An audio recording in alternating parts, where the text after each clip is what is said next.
সবাই শুনতে পাচ্ছ? হ্যাঁ স্যার। চলো তো আমরা ক্লাস শুরু করছি। আমরা আহ, আজকে থেকে তোমাদের যেটা 9, 10 এবং 11, 12, ঠিক আছে, এই দুটোকে কম্বাইন্ড আমরা করেছি, তাতে 9, 10-এর কোনো এফেক্ট পড়বে না। কারণ তোমরা জানো, যেহেতু তোমাদের রুটিনটাকেই তোমার হচ্ছে কি মানে ফিক্সড রাখা হয়েছে, শুধুমাত্র 11, 12-এর ক্ষেত্রে যে রুটিনটা ছিল সেটা পরিবর্তন করা হয়েছে তোমাদের সাথে। যেহেতু সামনে পিএসসির পরীক্ষা হতে চলেছে, যার জন্য আমরা দুটো গ্রুপটাকে একটু কম্বাইন করে নেব এবং দুটো যে সিলেবাস গুলো সেম রয়েছে সেই জিনিসগুলোকে পড়ে নেব। ঠিক আছে, তোমাদেরকে যারা এসএলএসটি তোমার 11, 12, তোমরা এটা জানতে, কারণ তোমাদের সঙ্গে ডিসকাস করা হয়েছিল। আর যারা হচ্ছে কি তোমার এসএলএসটি 9, 10, তোমরা জানতে না, তোমাদেরকে বলে দেওয়া হলো, মানে তোমাদের যে রুটিন সোম বুধ শুক্র রবি, তাই তো, এই সোম বুধ শুক্র রবিতেই তোমাদের ক্লাস চলবে, তোমাদের রুটিনের কোনো চেঞ্জ হয়নি। আর যারা 11, 12 সেটা তোমাদের সাথে তারা ক্লাস করবে।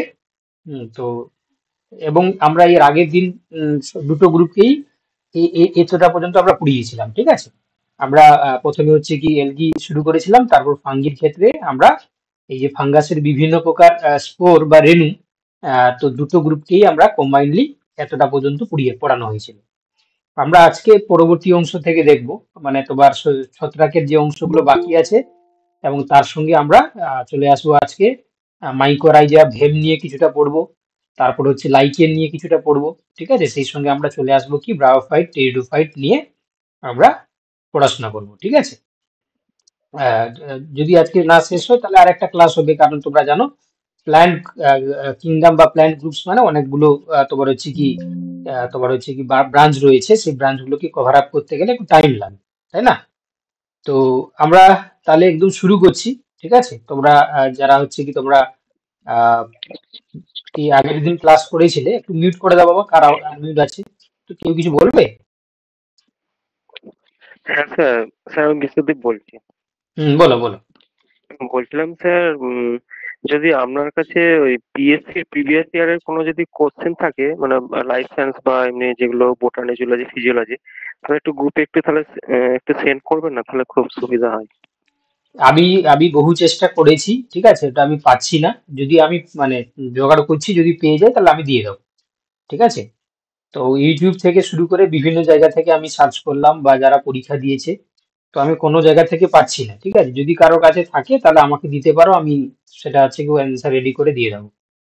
ঠিক আছে, আমার কাছে নেই বাবা, আমি কেন বলবো তোমাদেরকে, আমার কাছে থাকলে আমি দিয়ে দিতাম। ঠিক আছে, আমার কাছে নেই। চলো দেখো, তো এবার দেখো তো, তোমার হচ্ছে কি ছত্রাকের রেণু পর্যন্ত আমরা পড়েছিলাম। এবার ছত্রাকের ক্লাসিফিকেশনে তোমরা আহ, জানো যে ছত্রাককে আমরা আহ, বিভিন্ন ক্লাসিফাই মানে ক্লাসে আমরা ভাগ করে থাকি। তোমরা যারা বটানিতে রয়েছে তোমরা হয়তো পড়েছো অ্যাস্ট্রোমাইসিটিস, বেসিডিওমাইসিটিস, ডিউটারোমাইসিটিস, ফাইকোমাইসিটিস। হুম, তো বেসিক্যালি যেটা মেজর তিনটে ভাগ আমরা বলে থাকি, একটা অ্যাস্ট্রোমাইসিটিস, তারপর হচ্ছে তোমার বেসিডিওমাইসিটিস, ডিউটারোমাইসিটিস। তো এখানে একটা পার্থক্য দেওয়া রয়েছে, দেখো যে এসকোস্পোর আর বেসিডিওস্পোর। তো তোমাদের বোঝার সুবিধার জন্য বলা হচ্ছে, দেখো যে এসকোস্পোর, ঠিক আছে, এটা হচ্ছে কি তোমার একটু আগেই আমরা দেখেছিলাম। এই যে দেখো এখানে এসকোস্পোর আর এই যে বেসিডিওস্পোর, তোমরা স্পোরের ডেফিনেশনে পড়েছিলে, মানে ক্লাসিফিকেশনে। তো এই দুটো হচ্ছে কি তোমার অযৌন কিন্তু যৌন জনন চক্রের মাধ্যমে তৈরি হয়। তো এটা বলা হয়েছিল, যেটা এসকোস্পোর এটা এসকোমাইসেটিস শ্রেণীভুক্ত ছত্রাকের ক্ষেত্রে আমরা দেখতে পাই। আর যেটা বেসিডিওস্পোর সেটা হচ্ছে বেসিডিওমাইসিটিস শ্রেণীভুক্ত ছত্রাকের ক্ষেত্রে আমরা দেখতে পাই। তো সেই জন্য আমরা এই এসকোস্পোর আর বেসিডিওস্পোর সম্বন্ধে আর কি ডিফারেন্স রয়েছে, সেই ডিফারেন্স গুলো আমরা দেখে নেওয়ার চেষ্টা করব। হ্যাঁ, হ্যালো, হ্যালো। হুম হুম হুম হুম হুম, ঠিক আছে। দেখো তাহলে এই এসকোস্পোর আর বেসিডিওস্পোর এই দুটোর মধ্যে হচ্ছে কি, যদি আমরা ডিফারেন্স করি, প্রথম কথা দেখো এসকোস্পোর যেগুলো সেগুলো এসকোমাইসিটিস শ্রেণীভুক্ত ছত্রাকের ক্ষেত্রে এন্ডোজেনাস পদ্ধতিতে উৎপন্ন হয়। ঠিক আছে, আর যেটা বেসিডিওস্পোর সেটা হচ্ছে কি মূলত এক্সোজেনাস পদ্ধতিতে তৈরি হয়। তো এই এন্ডোজেনাস আর এক্সোজেনাস ব্যাপারটা কি? এন্ডোজেনাস বলতে এটা এসকাস তৈরি হবে, এই এসকাসের মধ্যে এসকোস্পোর গুলো তৈরি হবে। ঠিক আছে, যেমন তোমরা জানো এসকোবোলাস নাম নাম শুনেছো কেউ? এসকোবোলাস, এসকোবোলাস নাম শুনেছো কেউ? এসকোবোলাস ওয়ান টাইপ অফ, স্যার। হ্যাঁ এটা ওয়ান টাইপ অফ হচ্ছে কি তোমার ছত্রাক। এটা হচ্ছে কি তোমার গোবর, ঠিক আছে, কাউ ডাং যেটা গোবর, সেই গোবরে হচ্ছে কি আমরা দেখতে পাই। তো এটা হচ্ছে কি তোমার এই যে এসকোবোলাস হচ্ছে কি তোমার এসকোমাইসিটিস শ্রেণীভুক্ত ছত্রাক। তার যদি আমরা ফুড বডিটা দেখি তাহলে সেখানে আমরা কি দেখতে পাবো না, এই এসকাস ফর্মেশন করে এসকাস, আর তার মধ্যে এই যে স্পোর গুলোকে আমরা কি বলি এসকোস্পোর। ওকে, এবং দেখতে পাচ্ছ যে স্পোর গুলো এসকাসের মধ্যেই ফর্ম করছে, এই জন্য তাকে আমরা কি বলছি এন্ডোজেনাস।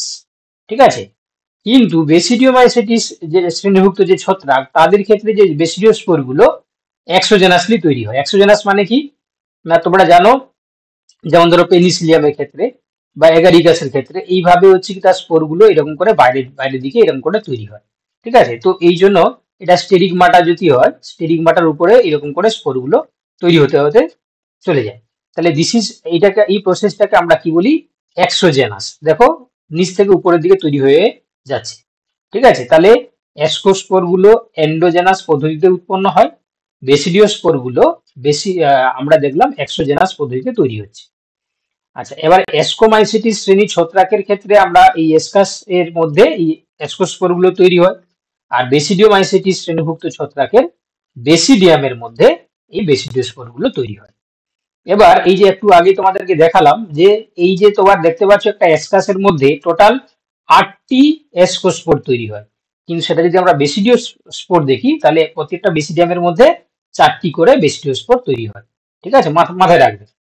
আচ্ছা, এবার বলছে সৃষ্টি পদ্ধতি, বলছে এটি ব্রাচিমিওসিস পদ্ধতিতে তৈরি হয়, আর এটি নর্মাল যে মিওসিসের মাধ্যমে হচ্ছে কি তোমার বেসিডিও স্পোর গুলো তৈরি হয়। ঠিক আছে, আচ্ছা এবার হচ্ছে কি হাইগ্রোস্কোপিক মানে কি, মানে তোমার হচ্ছে ওয়াটার একটা অ্যাবজর্পশন করবে, দিয়ে ওই রেণুগুলো মানে ওই যে এসকোস্পোর গুলো এগুলো লিভারেট করবে বা ডিসপার্স হবে। আর এদের ক্ষেত্রে বলছে ওয়াটার ডাবলেট পদ্ধতিতে, হ্যাঁ এরা কি করছে না স্পোর গুলোকে ডিসপার্স করছে।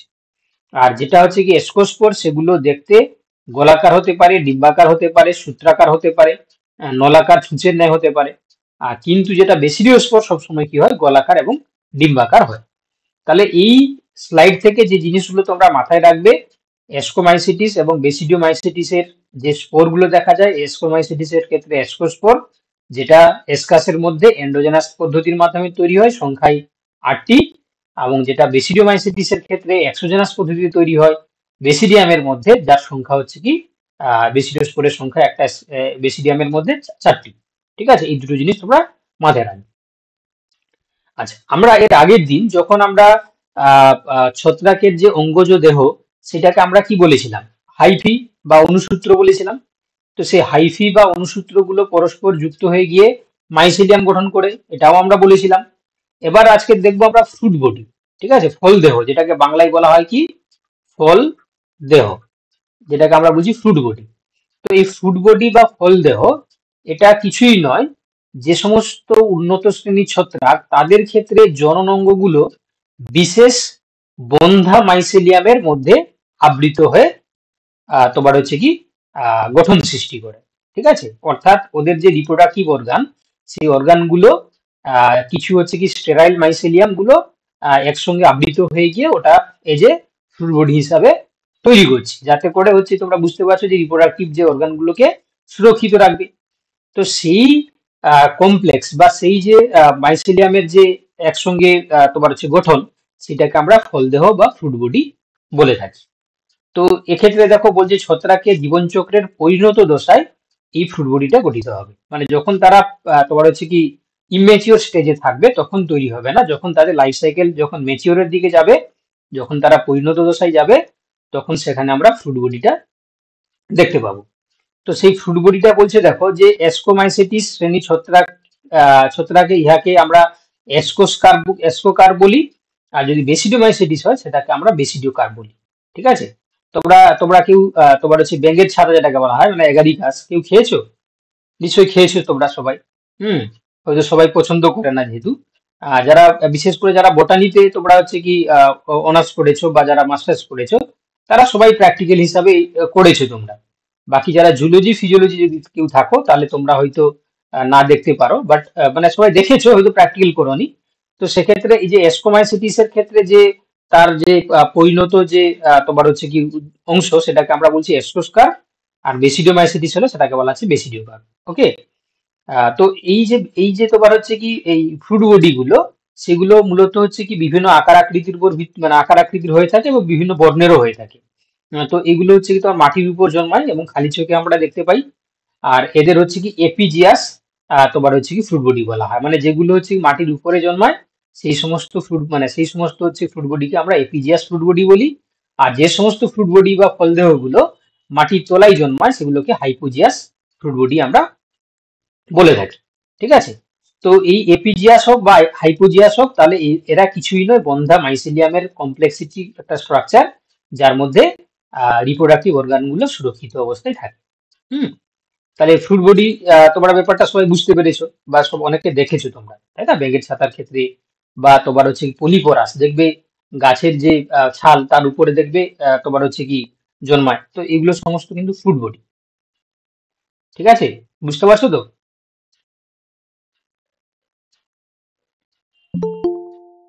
তোমরা শুনতে পাচ্ছো, বুঝতে পারছো তো? হ্যাঁ স্যার। চলো, চলো এবার হচ্ছে কি আমরা আরেকটা নতুন জিনিস আমরা দেখব। ঠিক আছে, সেটা হচ্ছে কি ফ্রুট বডির উপরে ক্রোজিয়ার। ঠিক আছে, ক্রোজিয়ার কি জিনিস, এটা একটা নতুন টার্মিনোলজি।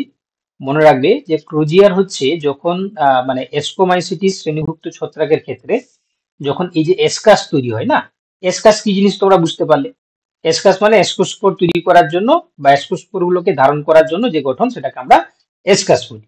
তো এসকোমাইসিটিস এর যখন এসকাস গঠিত হওয়ার পূর্বে এসকোজেনাস হাইফি, মানে যে অ্যাকচুয়ালি হচ্ছে কি তোমার ভেজিটেটিভ স্ট্রাকচার, যেটাকে আমরা হাইফি বলি, এটাকে হাইফি বাংলায় কি বলা হয়, অনুসূত্র, তাই তো। এটাকে আমরা অনুসূত্র বলা হয়। আর এরাই যুক্ত হয়ে গিয়ে মাইসিলিয়াম গঠন করে।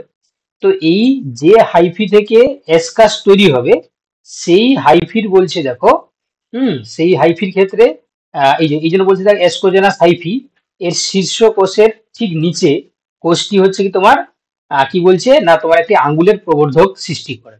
হ্যাঁ, তো তো এটা ধরো তোমার এসকাস তৈরি করবে, এখানে হচ্ছে আঙ্গুলের মতন এরকম করে প্রবর্ধক তৈরি করলো। ঠিক আছে, এরকম হুকের মতন কিছুটা বেঁকে যায়। তো এটাকে আমরা কি বলি, এরকম যদি বেঁকে যায় তাকে তাকে বলা হয় ক্রোজিয়ার। ক্রোজিয়ার। এবং এটা পরবর্তীকালে দেখো ঠিক নিচের কোষের সাথে সংযুক্ত হয়ে এসকাস তৈরি করে, মানে এটা হচ্ছে নিচের কোষ বলতে যদি এটা হয়। ঠিক আছে, এখানে নিউক্লিয়াস রয়েছে, এখানে নিউক্লিয়াস রয়েছে, এটা বেঁকে গিয়ে এই সেলের সঙ্গে হচ্ছে যুক্ত হয়ে গিয়ে সেখানে এসকাস তৈরি করবে। তাহলে হোয়াট ইজ ক্রোজিয়ার, তোমরা মনে রাখবে যে এসকোমাইসিটিস শ্রেণীভূত ছত্রাকের ক্ষেত্রে এসকাস গঠনের পূর্বে এসকোজেনাস হাইফি আঙ্গুলের মতন বা হুকের মতন বেঁকে গিয়ে যে স্ট্রাকচার তৈরি করে তাকে বলা হচ্ছে ক্রোজিয়ার। এই ক্রোজিয়ার যেখানে গঠিত হয় তার নিম্নবর্তী মাইসেলিয়াম কোষের সঙ্গে যুক্ত হয়ে গিয়ে পরবর্তীকালে এসকাস তৈরি করে। ঠিক আছে, ক্রোজিয়ার ব্যাপারটা আশা করি বুঝতে পারলে সবাই। এবার যে জিনিসটা আমাদেরকে পড়তে হবে দেখো, হোমোথেলিজম এবং হেটারোথেলিজম। ঠিক আছে, তো এই হোমোথেলিজম আর হেটারোথেলিজম এই দুটো জিনিসটাকে আমাদেরকে ভালো করে বুঝতে হবে, কারণ ছত্রাক পড়তে গেলে এই কথাগুলো কিন্তু এসে থাকে। ঠিক আছে, যেমন ধরো তোমার হচ্ছে কি এই যে হোমোথেলিজম হেটারোথেলিজম এই ব্যাপারগুলো ক্লাসিক্যাল যে তোমার যারা যারা বোটানিতে তোমরা ধরো শিক্ষক নিয়োগে তোমরা ঢুকবে, ইন্টারভিউতে কিন্তু তোমাদেরকে জিজ্ঞাসা করবে। ঠিক আছে, যেমন আজকে যে ইন্টারভিউ শুরু হয়েছে, আজকে লাইফ সায়েন্সে হচ্ছে কি তোমাদের যারা মানে তোমরা যদি হচ্ছে মাদ্রাসা পাস করতে, তাহলে আজকে তোমরা ইন্টারভিউ দিতে যেতে। ঠিক আছে, অলরেডি ইন্টারভিউ হয়ে গেছে। তো তারা সব বলছে যে মানে আজকে তাদের টিচিং হচ্ছে না, মানে পড়াতে হচ্ছে না, শুধুমাত্র মাদ্রাসা সার্ভিস নিয়ে কোশ্চেন করছে আর হচ্ছে সাবজেক্ট থেকে কোশ্চেন করছে। তাহলে সাবজেক্ট থেকে এই ধরনের কোশ্চেন গুলোই করে, যে তোমার এই হোমোথেলিজম হেটারোথেলিজম বা তোমার মনোইসিয়াস ডায়োইসিয়াস বা তোমার হচ্ছে কি এই যে তোমার হচ্ছে কি বিভিন্ন যে তোমার প্লান্টের যে ফ্যামিলি রয়েছে তাদের আইডেন্টিফাইং ক্যারেক্টার, এই সমস্ত জায়গাগুলো থেকে কোশ্চেন গুলো আসার সম্ভাবনাটা বেশি, মানে জিজ্ঞাসা করে আর কি। তো সেক্ষেত্রে এই হোমোথেলিজম হেটারোথেলিজমটাও জিজ্ঞাসা করার সম্ভাবনাটা বেশি। তো হোমোথেলিজমের নাম দেখে তোমরা মনে নিশ্চয়ই বুঝতে পারছো যে যখন হচ্ছে কি তোমার মানে হোমোথেলিজমটাকে অন্য কথায় তোমরা মনোইসিয়াস বলতে পারো। ঠিক আছে, মনোইসিয়াস অর্থাৎ সহবাসী বা মনো মানে ওয়ান, একটাই থ্যালাসের মধ্যে মানে মেল আর ফিমেল দুটোই একসঙ্গে থাকবে, ঠিক আছে। তাহলে হোমোথেলিজম, মনোইসিয়াস, ঠিক আছে, এই জিনিসগুলো হচ্ছে কি তোমরা একই নামেই জানবে। কারণ যখন একটাই থ্যালাসের মধ্যে বোথ মেল এবং ফিমেল দুটোই হচ্ছে কি একসঙ্গে উৎপন্ন হয়, তখন সেই থ্যালাসটাকে আমরা কি বলি, হোমোথেলিজম, বা অন্য কথায় আমরা মনোইসিয়াস বলি, ঠিক আছে। এবার এই মনোইসিয়াস বা হোমোথেলিজমকে দেখো দুটো মানে তিনটি ভাগে ভাগ করেছে। একটা প্রাথমিক হোমোথেলিজম বা প্রাইমারি হোমোথেলিজম, একটা হচ্ছে কি গৌণ হোমোথেলিজম বা সেকেন্ডারি হোমোথেলিজম, আর একটা আনক্লাসিফাইড হোমোথেলিজম। তিনটে জিনিস কি কি, তোমরা তো হোমোথেলিজম ব্যাপারটা বুঝতে পারলে, যে যখন কোনো থ্যালাসের মধ্যে মেল ফিমেল দুটোই থাকবে, মেলও থাকবে আর ফিমেলও থাকবে, তখন তাকে আমরা বলছি হোমোথেলিজম। কিন্তু এই যে প্রাইমারি, সেকেন্ডারি আর আনক্লাসিফাইড হোমোথেলিজমের মধ্যে কি পার্থক্য, তো দেখে নাও। তো যেটা প্রাইমারি হোমোথেলিজম সেটা বলছে কি, না কিছু কিছু বেসিডিওমাইসিটিস শ্রেণীভূত ছত্রাকের ক্ষেত্রে দেখা যায় যে একটি বেসিডিও স্পোর অঙ্কুরিত হয়ে যে মাইসেলিয়াম দেয় তার দ্বি নিউক্লিয়াস যুক্ত হয়, ঠিক আছে। অর্থাৎ বলছে বেসিডিওমাইসিটিস শ্রেণীভুক্ত ছত্রাকের ক্ষেত্রে যখন বেসিডিও স্পোর গুলো হচ্ছে কি তোমার অঙ্কুরিত বা জার্মিনেশন হয়, তো সেই বেসিডিও স্পোর জার্মিনেশন হওয়ার পর সেখানে আমরা দেখতে পাই যে দু নিউক্লিয়াস যুক্ত হয়, এবং এইরূপ অনুসূত্র থেকে দুটি ভিন্ন জনন কোষ প্লাস এবং মাইনাস দিয়ে, যেটাকে আমরা প্রকাশ করি, উৎপন্ন করে, যারা যৌন জনন সম্পন্ন করে। তো এই রকম হোমোথেলিজমটাকে আমরা বলে থাকি প্রাথমিক বা প্রাইমারি হোমোথেলিজম। মানে খুব সিম্পল ভাবে যদি বলা হয়, তাহলে জিনিসটা এইভাবেই আমরা রিপ্রেজেন্ট করতে পারি যে বেসিডিও মাইসেটিস শ্রেণীভুক্ত যে ছত্রাকগুলো রয়েছে তারা কি স্পোর তৈরি করে, বেসিডিও স্পোর, বেসিডিয়াম থেকে বেসিডিও স্পোর তৈরি করে। ওই বেসিডিও স্পোর হচ্ছে কি তোমার যখন জার্মিনেট করবে বা অঙ্কুরিত করবে, তো সেই সেই বেসিডিও স্পোর থেকে কি তৈরি হবে, মাইসিলিয়াম গঠিত হবে। তো সেই মাইসিলিয়ামের মধ্যে নিউক্লিয়াস দুটো করে থাকবে, এবং সেই দুটো করে নিউক্লিয়াস থেকে যে অনুসূত্র তৈরি হবে, হ্যাঁ, দুটি ভিন্ন জনন কোষ যুক্ত তৈরি করবে, একটা প্লাস এবং একটা মাইনাস, ঠিক আছে। তো সেই রকম হচ্ছে কি তোমার হোমোথেলিজমটাকে আমরা কি বলছি, না প্রাইমারি হোমোথেলিজম, ঠিক আছে। এইরকম যদি হচ্ছে কি তোমার একটাই হচ্ছে কি তোমার মাইসিলিয়াম, ইয়ে তোমার হচ্ছে বেসিডিওস্পোর জার্মিনেশন করলো, একটা মাইসিলিয়াম তৈরি করলো, তার মধ্যে প্লাস মাইনাস নিউক্লিয়াস রয়েছে, প্লাস থেকে দেখা গেল যে মেল, আর মাইনাস থেকে ধরা দেখা গেল ফিমেল যৌন জনন যৌন জনন সম্পন্ন করছে, তখন তাকে আমরা কি বলছি, প্রাইমারি হোমোথেলিজম। গৌণ হোমোথেলিজম কাকে বলছে, বলছে যখন বলছে দেখো হেটারোক্যারিওটিক বেসিডিওস্পোর থেকে যে মাইসোলিয়াম তৈরি হবে, যেখান থেকে দুটি ভিন্ন জনন কোষ বা অঙ্গ গঠিত হয়, হ্যাঁ, এবং যৌন জনন সম্পন্ন হয়, ঠিক আছে। অর্থাৎ দেখো বলছে যে হেটারোক্যারিওটিক বেসিডিওস্পোর তৈরি হয়েছে, এবং সেখানে দিয়ে যে মাইসিলিয়াম উৎপন্ন হবে, সেই মাইসিলিয়াম থেকে দুটি ভিন্ন জনন কোষ বা অঙ্গ গঠিত হচ্ছে, দিয়ে তারা যৌন জনন সম্পন্ন করছে, তখন তাকে আমরা কি বলছি, না হেটারো বা সরি, তখন তাকে আমরা বলছি সেকেন্ডারি হোমোথেলিজম। আগেরটার সঙ্গে এটা কি পার্থক্য, না আগেরটা তোমরা দেখেছিলে যে ওখানে কিন্তু হচ্ছে হেটারোক্যারিওটিক বেসিডিওস্পোর তৈরি হয়নি, ওখানে কিন্তু হচ্ছে টু এন কন্ডিশনে কিন্তু তৈরি হয়েছিল, ঠিক আছে। পরবর্তীকালে সেখানে আমরা এই প্লাস মাইনাস নিউক্লিয়াস দুটো বিভাজিত হয়ে গেছিল, কিন্তু এটা অলরেডি হেটারোক্যারিওটিক কন্ডিশনে তোমার হচ্ছে কি তৈরি হয়ে গিয়ে সেখান থেকে তোমার হচ্ছে আলাদা আলাদা করে মেল ফিমেল তৈরি করছে। আচ্ছা, আনক্লাসিফাইড কি বলছে, না এখানে দেখো হেটারোক্যারিওটিক কোষ মিওসিস পদ্ধতিতে দুটি বেসিডিওস্পোর তৈরি করে, ঠিক আছে। হেটারোক্যারিওটিক কোষ যেটা, সেটা হচ্ছে মিওসিস করবে, যে দুটি বেসিডিওস্পোর তৈরি করবে যারা দ্বিনিউক্লিয়াস যুক্ত হয়, এবং ইহারা বলছে অঙ্কুরিত হয়ে গিয়ে মাইসিলিয়াম যেটা তৈরি করে তা হোমোথেলিজম দেখায়, হ্যাঁ, তারা কি হবে, না তারা তাহলে হোমোথেলিজম লাইক স্ট্রাকচার দেখাচ্ছে।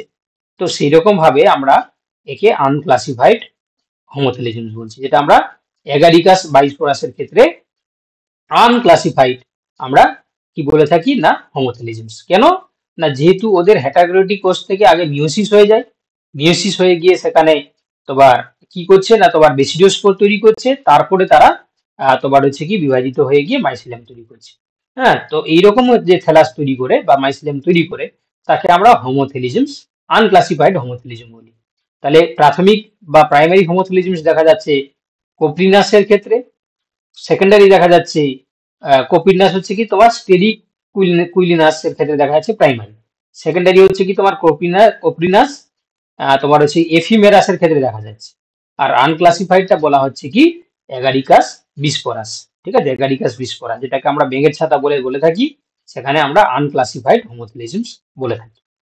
ঠিক আছে, চলো এবার হচ্ছে কি ডাইক্যারিওটাইজেশন কাকে বলে। এটাও আমরা ফাঙ্গাস পড়তে গেলে এই টার্মটা আমরা যে দেখে থাকি যে ডাইক্যারিওটাইজেশন কাকে বলা হয়।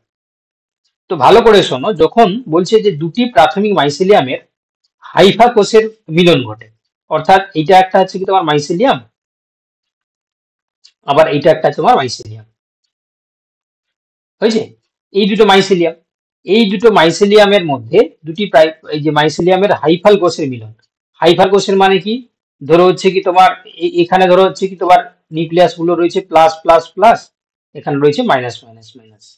এবার কি হচ্ছে দেখো, তাহলে দুটি প্রাইমারি, দুটো এটাকে আমরা প্রাইমারি মাইসেলিয়াম, এটাও প্রাইমারি মাইসেলিয়াম। এবার এই দুটো হাইফার কি হচ্ছে কোষের মধ্যে মিলন ঘটছে, মিলন ঘটার পরে দুটি বেসিডিয়াস রেণুর মিলন। তাহলে এর যে এই দুটো যে বেসিডিয়াস স্পোর গুলো হচ্ছে মিলন করছে, করার পরে একটি কোষ ও বেসিডিয়ামের মিলনে বেসিডিয়ামের দুটি হ্যাপ্লয়েড কোষের মিলন ঘটছে, অর্থাৎ এই যে প্লাস আর মাইনাস হচ্ছে নিউক্লিয়াসের মধ্যে মিলন ঘটছে। এই ঘটনাটাকে আমরা কি বলছি, ডাইক্যারিওটাইজেশন। অর্থাৎ সংক্ষেপে বলতে গেলে যে দুটো প্রাইমারি মাইসেলিয়ামের হাইফা কোষের যে মিলন, যার কারণে দুটি হ্যাপ্লয়েড কোষের মিলন ঘটছে, সেটাকে আমরা ডাইক্যারিওটাইজেশন আমরা বলে থাকি। ঠিক আছে, চলো এবার আমরা পড়বো হেটারোথেলিজমস। হোমোথেলিজমস এর পরে আমরা হেটারোথেলিজমস। হেটারোথেলিজমস কাকে বলছে না, অবভিয়াসলি এটাকে আমরা তাহলে ডায়োইসিয়াস বলতে পারি। কি বলা হবে, ডায়োইসিয়াস। অর্থাৎ যখন মেল আর ফিমেল দুটো রিপ্রোডাক্টিভ তোমার হচ্ছে অর্গান বা দুটো individual they grow in the different তোমার থেলাস, অর্থাৎ দুটো আলাদা আলাদা থেলাসে হচ্ছে কি তোমার মেল ফিমেল আলাদা আলাদা ভাবে তৈরি হবে, তখন তাকে আমরা স্যার হেটারোথেলিজম বলছি। বলো। স্যার এটা এই ডায়াসিয়াস এর বাংলা কি ভিন্নবাসী হবে স্যার? ভিন্নভাষী, এটা এটা হচ্ছে কি সহভাষী, এই যে সহভাষী এটা হচ্ছে তোমার ভিন্নভাষী। ঠিক আছে, ভিন্নভাষী। দেখো তাহলে এখানে কি বলছে দেখো, যে কিছু কিছু ছত্রাকের ক্ষেত্রে দেখা যায় একই জীবদেহের দুটি অনুসূত্র পরস্পর মিলিত হতে পারে না, যৌন জনন সম্পন্ন করার জন্য দুটি ভিন্ন জীবদেহের অনুসূত্রের প্রয়োজন হয়, যাদের একটাকে আমরা প্লাস আর একটাকে মাইনাস বলছি, স্ট্রেন বলছি। তো এইরকম হচ্ছে ছত্রাককে আমরা কি বলি না, হেটেরোথেলিজমস আমরা বলে থাকি।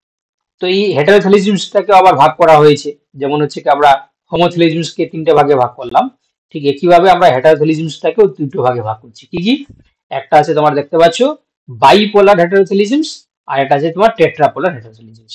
কি জিনিস দেখো বাইপোলার আর টেট্রাপোলার, বলছে যখন একটি জিনের দুটি এলিল দ্বারা নিয়ন্ত্রিত হেটারোথেলিজমসকে আমরা বাইপোলার হেটারোথেলিজমস বলে থাকি, যেটা নর্মাল ক্ষেত্রে। ঠিক আছে, অর্থাৎ একটা জিন, ওয়ান জিন তোমরা জানো যে তার কি থাকে না, দুটো এলিল থাকবে, তাই না, দুটো হচ্ছে কি এলিল থাকবে। তো যখন কোনো হেটারোথেলিজমস আমরা দেখতে পাই একটা জিনে দুটো এলিল দ্বারা নিয়ন্ত্রিত হয়, তখন তাকে বলা হয় বাইপোলার। আবার বলছে দুটি জিনের চারটি এলিল দ্বারা যদি নিয়ন্ত্রিত হয়, তখন তাকে বলা হয় টেট্রাপোলার। ঠিক আছে, তাহলে এটাও তোমরা মনে রাখবে, যেটা বাইপোলার তোমার হচ্ছে হেটারোথেলিজমস, যেমন পলিপোরাস, বেটুলিনাস। যেটা টেট্রাপোলার সেটা আছে তোমার ইয়ে তোমার হচ্ছে কি সায়াথনাস, তোমার স্ট্রিয়াটাস, বা তোমার হচ্ছে কি কোপ্রিনাস, লোগোপাস, বা পলিপোরাস এবিটেন্স এবিটেন্স। ঠিক আছে, তো এই যে তোমার হচ্ছে নামগুলো বলা হলো, তোমরা মনে রাখার চেষ্টা করবে, কারণ এগুলো তোমাকে মানে যদি কোনো কারণে দিয়ে দেয়, তাহলে এই জিনিসগুলো মনে রাখলে তোমরা বলতে পারবে। ঠিক আছে, তাহলে আমরা আবার বলে দিচ্ছি, হেটারোথেলিজমসটাকে আমরা ডায়োসিয়াস বা ভিন্নবাসী বলছি কেন না, এখানে মেল ফিমেল গুলো আলাদা আলাদা থ্যালাসে জন্মাচ্ছে। যদি কোনো হেটারোথেলিজমস এর মধ্যে দুটো এলিল বা একটা জিন দ্বারা নিয়ন্ত্রিত হয়, তখন তাকে বলা হচ্ছে বাইপোলার। আর যখন দুটো জিনের চারটি এলিল দ্বারা নিয়ন্ত্রিত হয়, তখন তাকে বলা হয় টেট্রাপোলার।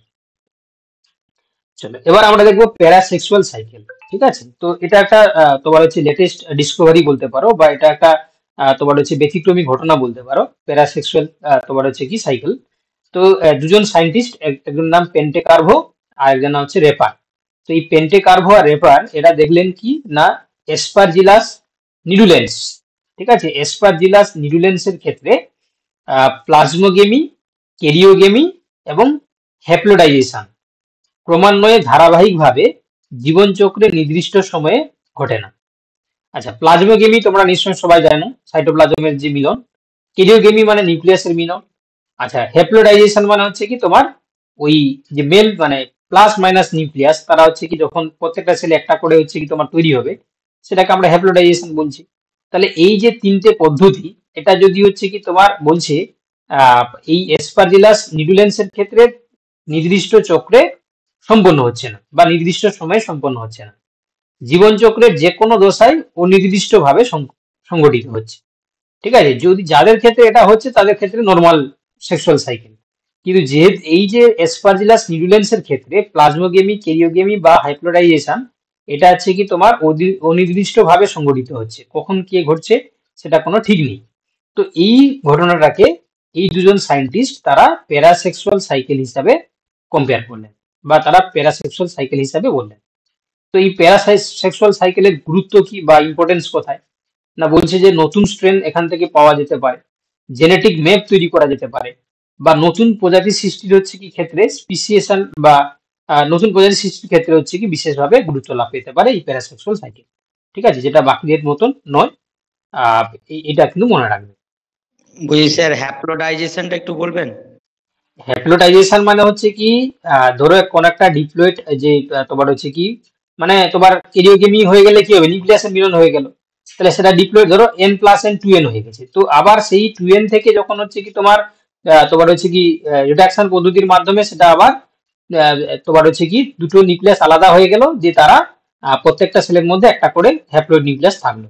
তাহলে এই যে হ্যাপ্লোডাইজেশনটাকে বলা হচ্ছে কি মানে প্রত্যেকটা সেলের মধ্যে হ্যাপ্লয়েড নিউক্লিয়াস নিয়ে যে সেল তৈরি করছে এটাকে বলা হচ্ছে হ্যাপ্লোডাইজেশন। বুঝতে পারলে, প্লাজমোগেমি, কেরিওগেমি, হ্যাপ্লোডাইজেশন। এবার দেখো, এবার বলছে ছত্রাকের অর্থনৈতিক গুরুত্ব। ওকে, এটা এটা ভালো করে তোমাদেরকে জানতে হবে, কারণ এখান থেকেও তোমার কলাম দিয়ে পরীক্ষা প্রশ্ন আসতে পারে। ঠিক আছে, তো এই এই যে দেখতে পাচ্ছ তোমার ছত্রাকের ক্ষেত্রে অর্থনৈতিক গুরুত্ব কিন্তু অপরিসীম, কারণ বিভিন্ন ব্রাঞ্চে এর কিন্তু একটা ভূমিকা রয়েছে। যেমন প্রথমে বলা রয়েছে দেখো, মেডিসিন ইন্ডাস্ট্রিতে পেনিসিলিয়াম নটাটাম। ঠিক আছে, অর্থাৎ তোমরা এটা নাম শুনে থাকবে যে এই পেনিসিলিয়াম নটাটাম আলেকজান্ডার ফ্লেমিং প্রথম ডিসকভার করেছিলেন, এবং ফার্স্ট যে অ্যান্টিবায়োটিক এই পেনিসিলিয়াম তোমার এই পেনিসিলিন থেকে মানে পেনিসিলিয়াম নটাটাম থেকে ডিসকভারি হয়েছে। তো এই পেনিসিলিন যেটা সেটা হচ্ছে কি তোমার প্রথমের দিকে হচ্ছে কি তোমার এই ডিসকভারিটা আমাদের মেডিকেল সায়েন্সে কিন্তু অনেকটাই অগ্রগতি এনে দিয়েছিল। তো এই পেনিসিলিন রোডেটাম থেকে penicillin, it is one type of antibiotic. Streptomyces griseus, যেটা স্ট্রেপ্টোমাইসিন পাওয়া যায়। হ্যাঁ, পেনিসিলিয়াম গ্রেসিও ফুলভাম, যেটা হচ্ছে গ্রেসিও ফ্লাভিন পাওয়া যায়। তাহলে এগুলো সব তোমরা জানো যে অ্যান্টিবায়োটিক হিসাবে আমরা ইউজ করি। আচ্ছা, মদ্য শিল্পে, ঠিক আছে, যেমন মিউকোর, রেসিমোসাস, রাইজোপাস, এগুলো তোমরা জানো যে অ্যালকোহল প্রোডাকশনের জন্য। উৎসেচক তৈরি করার জন্য অ্যাসপারজিলাস ফ্লাভাস এটা ব্যবহার করা হয়। বিভিন্ন প্রকার এনজাইম যেমন অ্যামাইলেজ, প্রোটিয়েজ, প্যাকটিনেজ, অ্যাসপারজিলাস ওরাইজিকে ব্যবহার করা হয়। অ্যাসপারজিলাস নাইজার থেকে আমরা অ্যামাইলেজ, প্রোটিয়েজ পাই। রাইজোপাস থেকে লাইপেজ পাওয়া যায়। ইনভার্টেজ পাওয়া যাবে স্যাকারোমাইসিস সেরিভিসি থেকে। সেলুলোজ পাওয়া যাবে হচ্ছে কি তোমার সেলুলোজ যেটা পাওয়া যাবে ট্রাইকোডার্মা ভিরিডি থেকে আমরা পেয়ে থাকি। বিভিন্ন প্রকার অর্গানিক যে সমস্ত অ্যাসিড গুলো আমরা পেয়ে থাকি, যেমন অ্যাসপারজিলাস নাইজার থেকে অক্সালিক অ্যাসিড, অ্যাসপারজিলাস এরিজাস থেকে হচ্ছে কি তোমার ফিউমারিক অ্যাসিড, অ্যাসপারজিলাস ওলাইজি থেকে ল্যাকটিক অ্যাসিড, পেনিসিলিয়াম তোমার হচ্ছে গ্লেকাম থেকে গেলিক অ্যাসিড পাওয়া যায়। আচ্ছা, হরমোন তৈরি করার জন্য তোমরা সবাই জানো জিব্বারেলিন, যেটা আমরা জিব্বারেলা ফুজিকুরি বা জিব্বারেলা ফুজিকুরি থেকে আমরা পেয়ে থাকি। প্রোটিন তৈরি করার জন্য স্যাকারোমাইসিস সেরিভিসি, ক্যান্ডিডা, ঠিক আছে, এগুলোকে আমরা ব্যবহার করি এসসিপি প্রোটিন তৈরি করার জন্য। ভিটামিনের ক্ষেত্রেও ভূমিকা রয়েছে, স্যাকারোমাইসিস সেরিভিসি ভিটামিন বি কমপ্লেক্স তৈরি করে, রাইবোফ্লাভিন তৈরি করে ক্যান্ডিডা। ঠিক আছে, তারপর হচ্ছে তোমার হচ্ছে টরুলা থেকে আমরা ভিটামিন এ পাই। মাশরুম উৎপাদনে তোমরা জানো যে বর্তমানে খাদ্যের চাহিদা মেটানোর জন্য বিভিন্ন প্রকার মাশরুম কাল্টিভেশন করা হচ্ছে। তো সেই মাশরুম কাল্টিভেশনে আমরা এই ছত্রাকের কিছু তোমার যে জেনাস রয়েছে, যেমন হচ্ছে কি মরচেল্লা, ঠিক আছে, বা তোমার যে এগারিকাসের কথা বলছিলাম, এগারিকাস ক্যাম্পেস্ট্রিস, এগারিকাস বিস্পোরাস, হ্যাঁ, বা তোমার হচ্ছে কি ভলবেরিলা, এগুলো হচ্ছে কি তোমার এখন মাশরুম প্রোডাকশনে বা খাদ্য হিসাবে এদেরকে ব্যাপকভাবে ব্যবহার করা হচ্ছে। সেটা তোমরা জানো যে বছরের সবসময় প্রায় এই খাবারগুলো মার্কেটে আমরা পেয়ে থাকি। এবারে প্রথম কথা হচ্ছে এই যে মাশরুম, ঠিক আছে, এটা মানে প্রথম কথা হচ্ছে কি ইকোনমিক্যালি ইম্পর্টেন্ট, প্লাস এটা নিউট্রিশিয়াস। তার কারণ হচ্ছে কি এখানে আমরা দেখতে পাচ্ছ যে বিভিন্ন প্রোটিনের যে নিউট্রিশিয়াস ভ্যালুগুলো প্রেজেন্স রয়েছে। তার মধ্যে দেখো এখানে 4টি অ্যামাইনো অ্যাসিড পাওয়া যায়, অরনিথিন, মিথিওনিন, ট্রিপ্টোফ্যান, লাইসিন। তারপর হচ্ছে কি এখানে আমরা প্রোটিন, শর্করা, লিপিড এই জিনিসগুলো পেয়ে থাকি, খনিজ লবণ প্রেজেন্স থাকে, ভিটামিন থাকবে, জল থাকবে। তো এবং কিছু কিছু মাশরুমের ক্ষেত্রে পটাশিয়াম, সোডিয়াম তুলনামূলক কম থাকে। এই জন্য যারা বিশেষত উচ্চ রক্তচাপ পেশেন্ট বা যাদের ক্ষেত্রে হার্টের সমস্যা রয়েছে, হ্যাঁ, তো তাদের ক্ষেত্রে এই মাশরুমটাকে রেকমেন্ড করা হয় খাওয়ার জন্য, যাতে রক্তচাপটাকে নিয়ন্ত্রণ করা যায় বা তাদের হচ্ছে কি হার্টের যে হেলথটাকে মেনটেন রাখা যায়। ঠিক আছে, চলো এবার আমরা যেটা পড়বো মাইকোরাইজা। মাইকোরাইজা কি জিনিস তোমরা এর আগেও পড়েছো, যে উন্নত উদ্ভিদের মূলের সাথে ছত্রাক, যেটা আমরা পড়ছিলাম ছত্রাকের যে মাইসিলিয়াম, তার মধ্যে যে মিথজীবীয় সম্পর্ক সেটাকে আমরা মাইকোরাইজা বলি। ঠিক আছে, তাহলে মাইকোরাইজা মানে উন্নত শ্রেণীর উদ্ভিদের মূল আর হচ্ছে এই ছত্রাকের মধ্যে মিথজীবী সম্পর্ক। তো এখানে এই যে মিথজীবী কথাটা বলা হচ্ছে, তাহলে এখানে নিশ্চয়ই হচ্ছে কি তোমার both are benefited from each other, দুজন দুজনের দ্বারা হচ্ছে উপকৃত হবে। কিরকম উপকৃত হবে না, যেটা উদ্ভিদের মূল সেটা কিন্তু হচ্ছে কি তোমার আহ ওই ওই ছত্রাককে আশ্রয় দিচ্ছে। ঠিক আছে, আর ছত্রাক বিনিময়ে কি দিচ্ছে না, সয়েল থেকে বিভিন্ন প্রকার মিনারেল নিউট্রিয়েন্ট গুলোকে অ্যাবজর্ব করে মূলকে সাপ্লাই দিচ্ছে। ফলে তাহলে দুজন দুজনের দ্বারা উপকৃত হচ্ছে। তো এই জন্য ওয়ান টাইপ অফ এখানে মিথজীবী সম্পর্ক আমরা দেখতে পাচ্ছি মাইকোরাইজার ক্ষেত্রে। তো এই মাইকোরাইজা বিভিন্ন প্রকার হতে পারে, ভেসিকুলার, আরবাসকুলার, মানে সরি মানে অ্যাক্টোমাইকোরাইজা, এন্ডোমাইকোরাইজা, অ্যাক্টো এন্ডোমাইকোরাইজা। ঠিক আছে, তো এইরকম বিভিন্ন টাইপসের হতে পারে। তো এই যে তিনটে টাইপস রয়েছে, এই তিনটে টাইপসের হচ্ছে কি আমরা বেসিক পার্থক্য কি দেখতে পাই না, যেটা এন্ডোমাইকোরাইজা, এই যে ছত্রাকের যে মাইসিলিয়াম গুলো যদি প্লান্টের যে রুটের মধ্যেই প্রবেশ করে যায়, মানে শুধু এপিডার্মাল লেয়ার নয়, কোটেক্সের মধ্যেই চলে যায়, তখন তাকে বলা হচ্ছে এন্ডোমাইকোরাইজা। অ্যাক্টোমাইকোরাইজা শুধুমাত্র হচ্ছে কি রুটের সারফেসেই থাকবে। ঠিক আছে, জাস্ট হচ্ছে কি এপিডার্মাল লেয়ারে থাকবে। আর অ্যাক্টোএন্ডোর ক্ষেত্রে তোমরা জানো যে কিছু অংশ হচ্ছে কি কোটেক্সেও থাকবে, আবার কিছু সারফেসেও থাকবে, মানে এপিডার্মাল লেয়ারেও থাকবে। তো এইরকম দেখো, এই যে এন্ডোমাইকোরাইজার একটা এক্সাম্পল হচ্ছে কি ভেম, যার পুরো নাম হচ্ছে কি ভেসিকুলার আরবাসকুলার মাইকোরাইজা। এই ভেসিকুলার আরবাসকুলার মাইকোরাইজা এটা মূলত হচ্ছে কি দুটো গঠন তৈরি করে, একটা হচ্ছে ভেসিকল, আর এটা তোমার আর এটাকে আমরা কি বলি আরবাসকুল। তো এই ভেসিকল হচ্ছে যেটা, সেটা মূলত হচ্ছে কি ফলা হবে, গোলাকার হবে, খাদ্য সঞ্চয়কারী অঙ্গ হিসাবে কাজ করবে এবং যেটা অঙ্গ যোজননে সাহায্য করবে। আর যেটা আরবাসকুলার সেটা হচ্ছে কি মূলত বলছে এটা শাখা প্রশাখা যুক্ত নলাকার গঠন এবং এখানের মধ্য দিয়ে খাদ্য শোষণকারী অঙ্গ হিসাবে কাজ করে, মানে এটা খাদ্য শোষণ করতে সাহায্য করে। ঠিক আছে, এটাকে আমরা কি বলছি ভেম, এবং এটা ওয়ান টাইপ অফ এন্ডোমাইকোরাইজার উদাহরণ। এবার এই মাইকোরাইজা কিন্তু বর্তমানে এগ্রিকালচারে খুবই ইম্পর্টেন্ট রোল প্লে করছে, কারণ তোমরা বুঝতে পারছো যেহেতু এরা উদ্ভিদকে মাটি থেকে খনিজ লবণ সহ জলের যে বিভিন্ন প্রকার চাহিদা সেগুলো মেটাতে সাহায্য করছে, যে রোগ জীবাণুকে হচ্ছে মাটিতে প্রতিহত করে, খনিজ পদার্থ গুলোকে হচ্ছে কি তোমার শোষণ করে দেয়। তো এই জন্য এই মাইকোরাইজা কিন্তু এখন এগ্রিকালচারে অনেকটাই গুরুত্বপূর্ণ ভূমিকা পালন করছে। ঠিক আছে, চলো এবার যেহেতু আমরা ছত্রাক করছি, তাহলে আমাদের কি হচ্ছে কি কিছু তোমার হচ্ছে কি আহ, তোমার হচ্ছে কি টক্সিক সাবস্টেন্সের কথাও আমাদেরকে মনে রাখতে হবে। তো যেমন হচ্ছে আর্গট। ঠিক আছে, আর্গট তোমরা যারা বটানিতে রয়েছে কনফার্ম তোমরা শুনেছো একটা ছত্রাকের নাম, তার নাম হচ্ছে ক্লেভিসেপস পারপিউরা। ঠিক আছে, ক্লেভিসেপস পারপিউরা। তো এই ক্লেভিসেপস পারপিউরা, ঠিক আছে, এটা একটা ওয়ান টাইপ অফ ছত্রাক। এটা আছে রাই গাছ, তোমরা যে নাম শুনেছো রাই গাছ। ঠিক আছে, তো সেই রাই গাছের ক্ষেত্রে কি হয় না, এই যে ক্লেভিসেপস পারপিউরা যেটা কিনা এসকোমাইসিটিস শ্রেণীভুক্ত ছত্রাক, তো ওই রাই গাছের ক্ষেত্রে যে ইনফ্লোরেসেন্স রয়েছে না, সেই ইনফ্লোরেসেন্সে এরা অ্যাটাক করে দিয়ে কালো বাদামি বর্ণের একটা শক্ত তোমার যে প্রাচীরযুক্ত মাইসিলিয়াম গঠন করে। তো এইটাকে বলা হচ্ছে আর্গট। ঠিক আছে, আর এই আর্গট বলছে এই যে অনুকূল পরিবেশে এটা অঙ্কুরিত হয়ে গিয়ে এখান থেকে নতুন নতুন ছত্রাক তৈরি হতে পারে। তো এই আর্গটের মধ্যে দেখো আর্গোমেট্রিন, আর্গো তোমার হচ্ছে কি টামাইন বা আর্গোটক্সিক, এই সমস্ত উপকারগুলো আমরা দেখতে পাই। তো এর একটা মেডিসিনাল ইউজ রয়েছে বা মেডিসিনালি এটাকে আমরা ব্যবহার করে থাকি, বিশেষত শল্য চিকিৎসা।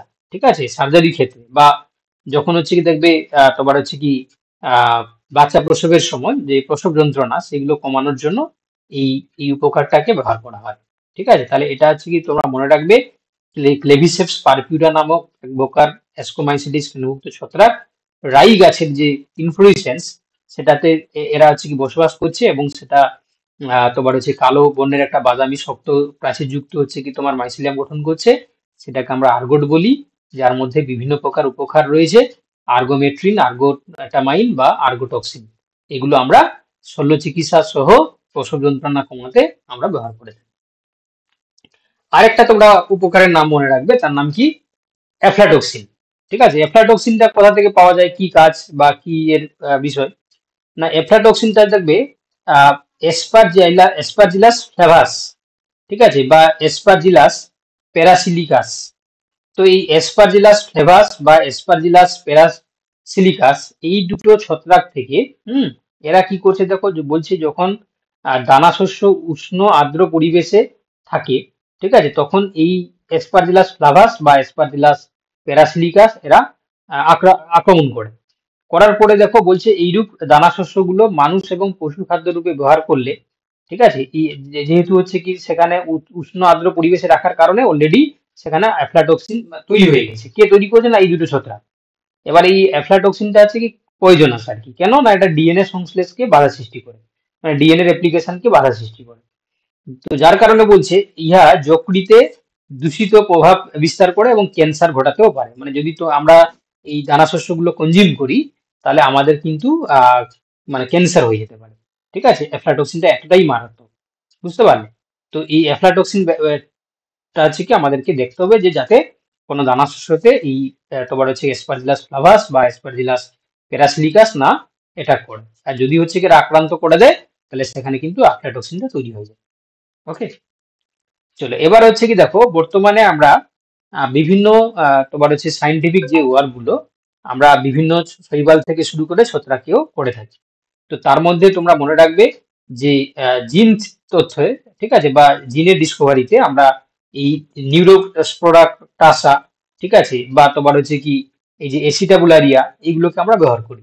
তো এই দেখো প্রথম যেটা আছে নিউরোস্পোরাটাসা, তোমরা জানো যে ওয়ান জিন ওয়ান তোমার হচ্ছে পলিপেপটাইড, এই যে থিওরি বা এই যে তথ্য, এটা কিন্তু এই নিউরোস্পোরাটাসার উপরে ডিসকভারিটা করা হয়েছিল, মানে কাজটা এরপরেই হয়েছিল। বা এসিডাব্লিউআর পুরো হচ্ছে রিক্যাপিচুলেশন থিওরি, যেটা আমরা পড়িয়ে থাকি। তো সেই রিক্যাপিচুলেশন থিওরিটা কিন্তু এই এসিডাব্লিউআর, যেটা কিনা একটা ছত্রাক, এর উপর কাজ করা হয়ে থাকে। তো এই দুটো জিনিসের নাম মনে রাখবে, একটা বলা হলো নিউরোস্পোরা ক্রাসা, আর একটা হচ্ছে তোমার এসিডাব্লিউআর। নিউরোস্পোরা ক্রাসা হচ্ছে কি উপরে আমরা ওয়ান জিন ওয়ান পলিপেপটাইড হাইপোথিসিস আমরা পড়ে থাকি, আর এসিডাব্লিউআর ক্ষেত্রে আমরা রিক্যাপিচুলেশন থিওরিটাকে পড়ে থাকি। স্যার, হ্যাঁ, বলো বলো। স্যার নিউরোস্পোরা ক্রাসা তো স্যার মানে ইয়েতে করেছিল স্যার, ওয়ান জিন ওয়ান এনজাইমে তো এই যে ওয়ান জিন ওয়ান পলিপেপটাইড হাইপোথিসিস, পলিপেপটাইডটা কি জিনিস বাবা? পলিপেপটাইড মানে হচ্ছে প্রোটিন, আর যে এনজাইমটা তো প্রোটিন নাকি, সেম জিনিস বাবা। হ্যাঁ, তো এই আচ্ছা জন্য হ্যাঁ, ওয়ান জিন ওয়ান পলিপেপটাইড হাইপোথিসিস বা ওয়ান জিন ওয়ান এনজাইম হাইপোথিসিস, বুঝতে পারলে? পলিপেপটাইড মানে হচ্ছে কি প্রোটিন, আর এনজাইম মানে প্রোটিন। চলো দেখো, এবার হচ্ছে লাইকেন। লাইকেনের ক্ষেত্রে কিন্তু আমরাও এখানে শৈবালে সরি ছত্রাকের হচ্ছে গুরুত্ব আমরা দেখতে পাই। তো লাইকেন হচ্ছে দেখো শৈবাল এবং ছত্রাকের মিথজীবীয় সম্পর্ক, মানে এখানেও মিথজীবী আমরা দেখতে পাচ্ছি। অবভিয়াসলি মিথজীবী মানে লাইকে মানে ছত্রাক এবং তোমার হচ্ছে কি শৈবাল, দুজন হচ্ছে কি দুজনের দ্বারা বেনিফিটেড হবে। তোমরা জানো যে শৈবাল হচ্ছে কি খাবার তৈরি করতে পারে, ফটোসিনথেসিস করতে পারে, কারণ তার পিগমেন্ট রয়েছে। কিন্তু ছত্রাকের হচ্ছে পিগমেন্ট থাকে না, যার কারণে কি হয় না, শৈবাল খাবার তৈরি করে ছত্রাককে দিচ্ছে, আর ছত্রাক হচ্ছে কি একে খনিজ লবণ এবং আদার যে সমস্ত মিনারেলস গুলোকে শোষণ করে মাটি থেকে শৈবালকে দেয়। তো যার কারণে এদের মধ্যে একটা মিথজীবীয় সম্পর্ক গড়ে উঠেছে, সেটাকে আমরা লাইকেন হিসাবে পড়ে থাকি। তো এই লাইকেন গুলো হচ্ছে কি তোমার যেটা আমরা পরিবেশে দেখতে পাই, এরা শুধুমাত্র যে মিথজীবী সম্পর্ক করে রয়েছে তা নয়, এরা পরিবেশে অনেকটাই হেল্প করছে, বিশেষত সাকসেশনে বা উদ্ভিদ পর্যায়ক্রমে লাইকেনের গুরুত্বপূর্ণ ভূমিকা আমরা দেখতে পাই। দূষণ চিহ্নিত করতে, তাই না, বিভিন্ন প্রকার এয়ার পলিউশন ডিটেক্ট করতে এরা সাহায্য করে। মানে লাইকেন এমন পরিবেশে জন্মায় যেখানে যদি পলিউশন যদি বেশি বেড়ে যায়, তাহলে লাইকেন গুলো মারা যায় বা তাদের কালার গুলো হচ্ছে চেঞ্জ হয়ে যায়। তো তখন হচ্ছে কি তার কালার দেখে আমরা বুঝতে পারবো যে এখানে তোমার হচ্ছে এনভায়রনমেন্টটা পলিউটেড হয়ে গেছে, যার কারণে এটাকে আমরা এয়ার পলিউশন ইন্ডিকেটর বা তোমার হচ্ছে কি দূষণ তোমার হচ্ছে ইন্ডিকেটর হিসাবে বা পলিউশন ইন্ডিকেটর হিসাবে আমরা ব্যবহার করে থাকি। ঠিক আছে, এছাড়া তোমরা জানো লাইকেন থেকে বিভিন্ন প্রকার ডাই তৈরি করা হয় বা পিএইচ পেপার তৈরি করা হয়। ঠিক আছে, এই সমস্ত কাজগুলো আমরা লাইকেন থেকে পেয়ে থাকি। চলো এবার হচ্ছে কি দেখো মিক্সোমাইসিটিস যে ছত্রাকের একটা তোমার যে ক্লাস, তো সেই মিক্সোমাইসিটিস সম্বন্ধে আমরা একটু জেনে নেব। ঠিক আছে, মিক্সোমাইসিটিস ছত্রাক সম্বন্ধে কি বলছে এখানে না দেখো, মিক্সোমাইসিটিস এর ক্ষেত্রে বলা রয়েছে যে বহু নিউক্লিয়াস যুক্ত কোষপ্রাচীর বিহীন, ঠিক আছে, বহু নিউক্লিয়াস যুক্ত কোষপ্রাচীর বিহীন, ক্লোরোফিল বিহীন, ঠিক আছে, পরভোজী পুষ্টি সম্পন্নকারী ইউক্যারিওটিক জীবকে আমরা কি বলছি, মিক্সোমাইসিটিস বলছি।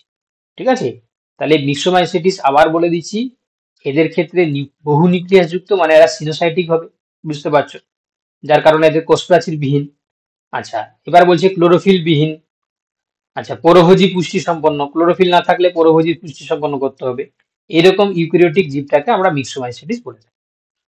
তো এটা বলছে যখন স্পোরাঞ্জিয়াম সেলুলোজ প্রাচীরযুক্ত রেণু, মৃতজীবী পুষ্টি, আইসোকেমি যৌনজনন, ক্লোরোফিল বিহীন চারিত্রিক বৈশিষ্ট্যের জন্য বহু বিজ্ঞানী ছত্রাক গোষ্ঠীভুক্ত করে এটাকে।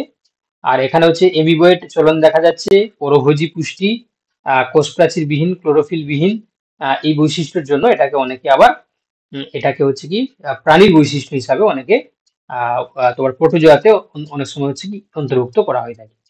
তো এখন বর্তমানে এটাকে একটা স্বাধীন এবং জীবগোষ্ঠী হিসাবে মনে করা হয়। ঠিক আছে, তাহলে মিক্সোমাইসিটিস মানে এটা এমন একটা হচ্ছে গ্রুপ অফ তোমার হচ্ছে কি অর্গানিজমস, যেটাকে আমরা ছত্রাক না প্রোটোজোয়া এইটা নিয়ে অনেকটাই কনফিউশন তৈরি করে। ঠিক আছে, তার বৈশিষ্ট্যগুলো কিছুটা হচ্ছে ছত্রাকের সঙ্গে মিল দেখায়, আবার কিছু প্রোটোজোয়ার সঙ্গে মিল দেখায়। আচ্ছা, এবার শৈবাল আর ছত্রাকের মধ্যে একটা ডিফারেন্স করা হয়েছে, তোমরা সবাই পারবে যে শৈবালগুলো তোমরা দেখলে যে এরা সাধারণত জলে জন্মায় এবং এরা তোমার হচ্ছে ফটোসিনথেসিস করতে পারে। আর এরা দেখলে যে ভিজে স্যাঁতসেঁতে জায়গায় জন্মায় এবং এরা অন্ধকারে থাকতে পছন্দ করে। আর এরা যেহেতু ক্লোরোফিল থাকে না বলে ফটোসিনথেসিস করতে পারে না। আর এই যে দেখো দ্বিতীয় পয়েন্টে এই যে ক্লোরোফিল থাকে বলে সালোকসংশ্লেষ করতে পারে, এই জন্য তারা হচ্ছে স্বভোজী, এরা থাকে না বলে মৃতজীবী। আচ্ছা, তারপরে এরা বলছে সেলুলোজ দ্বারা গঠিত কোষপ্রাচীর, এদের কোষপ্রাচীর কাইটিন দ্বারা গঠিত হবে, এদের সেলসার সঞ্চিত খাদ্যবস্তু, এদের থাকবে কি গ্লাইকোজেন। ঠিক আছে, মনে রাখবে গ্লাইকোজেন।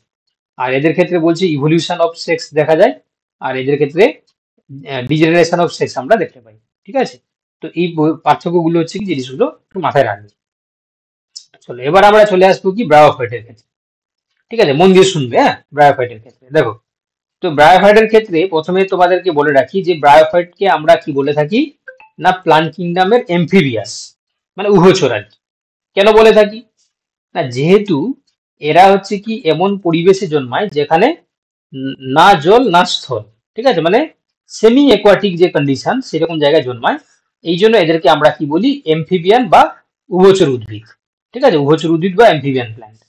এবার এই উদ্ভিদগুলোর তাহলে হচ্ছে কি এই শুধু যে এই পরিবেশে জন্মায় বলে তাদেরকে আমরা বলছি তা নয়, তার পাশাপাশি এই পরিবেশে জন্মালেও এদের সেক্সুয়াল রিপ্রোডাকশনের জন্য, ঠিক আছে, কি জন্য, রিপ্রোডাকশনের জন্য, এদের হচ্ছে কি রিপ্রোডাকশনের জন্য জলের প্রয়োজন, রিপ্রোডাকশনের জন্য জলের প্রয়োজন। তো এই জন্য আমরা বলে থাকি যে এদেরকে এমফিবিয়া প্ল্যান্ট কিংডম। এবার এই ব্রায়োফাইটের ক্ষেত্রে যে স্ট্রাকচারটা সেটা হচ্ছে কি তোমার লিফ, স্টেম বা আমরা রুট, এই তিনটেকে ডিফারেন্সিয়েট করতে পারি না, যার কারণে এদেরকে আমরা থেলাস বলি বা থেলোফাইটা বলি। ঠিক আছে, তাই দুটো জিনিস বুঝতে পারলে, একটা আমরা বললাম থেলোফাইটা আর এটা বললাম এমফিবিয়ান প্ল্যান্ট কিংডম বা উভচর উদ্ভিদ। চলো এবার দেখো, এই যে ব্রায়োফাইটস এটার লাইফ সাইকেল যদি আমরা স্টাডি করি, তাহলে এর লাইফ সাইকেলে দুটো হচ্ছে কি তোমার দশা দেখতে পাওয়া যায়। একটাকে বলা হচ্ছে কি লিঙ্গধর দশা বা গেমেটোফাইটিক ফেজ, এটা হচ্ছে রেণুধর দশা যেটাকে বলা হয় স্পোরোফাইটিক স্টেজ। তো এই যে তোমরা দেখতে পাচ্ছ যে গেমেটোফাইটিক স্টেজ বা লিঙ্গধর দশা, এইটা এদের হচ্ছে ডমিনেন্ট বা প্রধান। আর এই গেমেটোফাইটিকের উপরে স্পোরোফাইট বা রেণুধর সেটা হচ্ছে কি সম্পূর্ণভাবে নির্ভরশীল বা ডিপেন্ডেন্ট। ঠিক আছে, এবারে এই গেমেটোফাইট যখন ম্যাচিওর হয় তার তিনটে স্ট্রাকচার আমরা দেখতে পাই, মূলের মতন রাইজোয়েট, কাণ্ডের মতন কলোয়েড, আর পাতার মতন হচ্ছে কি ফাইলোয়েড। আবার যখন এদের স্পোরোফাইটটা ম্যাচিওর হয় তখন আমরা দেখতে পাই যে এদের এই তোমার হচ্ছে কি রেণুধর দেহ ফুড সিটা ক্যাপসুলে ডিফারেন্সিয়েট করে যায়। ঠিক আছে, তবে এই যে ফুড সিটা ক্যাপসুল এটা সব ব্রায়োফাইটের ক্ষেত্রে দেখা যাবে এমনটা নয়, যারা উন্নত ব্রায়োফাইট তাদের ক্ষেত্রে আমরা ফুড সিটা ক্যাপসুল এই তিনটে অংশ আমরা রেণুধর দেহ বা স্পোরোফাইটিক প্ল্যান্ট বডিতে দেখতে পাই। তোমরা বুঝতে পারছো তো? বুঝতে পারছো? হ্যাঁ স্যার। হ্যাঁ স্যার। দেখো এবার এই যে ফ্রুট সিটা ক্যাপসুল বা হচ্ছে কি রাইজয়েড কোলেট ফাইলয়েড তৈরি হলো, ঠিক আছে, ভালো করে শোনো। এবার যখন হচ্ছে কি এই লিঙ্গধর দেহ বা তোমার হচ্ছে কি গেমেটোফাইটিক যেটা তৈরি হয়েছে সেটা যখন ম্যাচিওর বা পরিণত হয়ে যাবে, তখন কি হচ্ছে দেখো সেখান থেকে মেল আর ফিমেল দু প্রকারের রিপ্রোডাক্টিভ অর্গান গ্রো করছে। যেটা মেল রিপ্রোডাক্টিভ অর্গান তার নাম কি না, তার নাম হচ্ছে কি তোমার এনথ্রিডিয়া, যেটা হচ্ছে ফিমেল রিপ্রোডাক্টিভ অর্গান তার নাম কি আর্চিগোনিয়া। ঠিক আছে, তাহলে মেল নাম কি বললাম, এনথ্রিডিয়াম আর আর্চিগোনিয়া। তো এবার দেখো ভালো করে, যেটা মেল সেখান থেকে হচ্ছে কি তোমার এই যেটা এনথ্রিডিয়া সেটা হচ্ছে কি তোমার কি হচ্ছে দেখো এখানে না, তোমার মাইটোসিস হয়ে তোমার হচ্ছে বাই ফ্ল্যাজেলেটেড মানে দ্বি ফ্ল্যাজেলা যুক্ত অ্যানথ্রোজয়েট বা গেমেট তৈরি করছে, পুং গেমেট তৈরি করছে। ঠিক আছে, যেহেতু ফ্ল্যাজেলা থাকছে মানে সেটা হচ্ছে মোটাইল। আর যেটা হচ্ছে তোমার আর্চিগোনিয়া যেটাকে আমরা বলছিলাম ফিমেল রিপ্রোডাক্টিভ অর্গান, সেখানেও মাইটোসিস হয়ে কি তৈরি ডিম্বাণু তৈরি করছে। এবং এটা যেহেতু হচ্ছে কি তোমার ফ্লাজেলা যুক্ত নয়, এই জন্য এটাকে আমরা নন মোটাইল বলবো। এবার এবার দেখতে পাচ্ছ তাহলে এই যে মোটাইল ফ্লাজেলেটেড হচ্ছে কি তোমার অ্যানথ্রোজয়েট, আবার এখানে হচ্ছে নন মোটাইল এগ, এই দুটো ফার্টিলাইজ করতে গেলে পরস্পরকে মিলিত হতে হবে।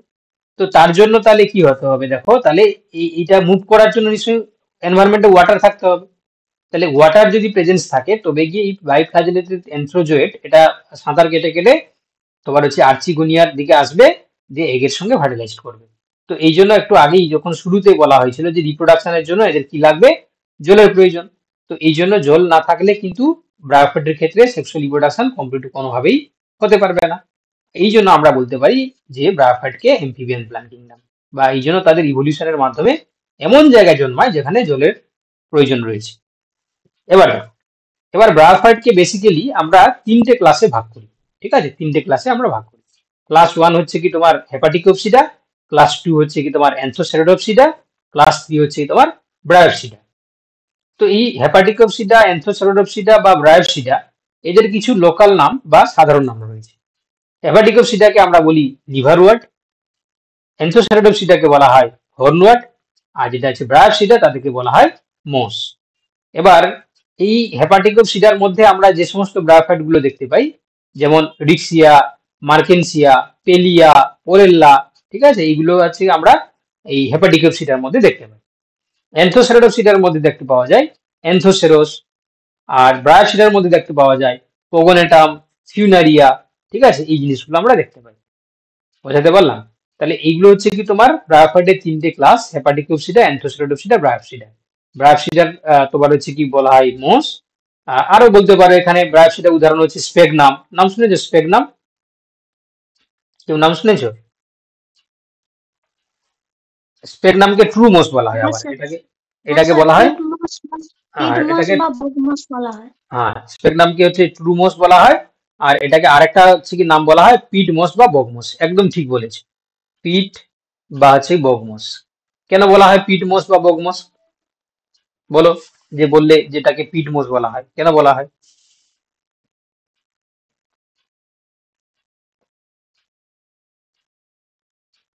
হুম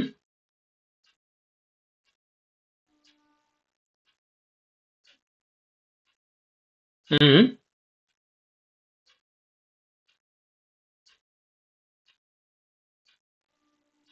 যা, আরে চুপ করে গেলে কেন?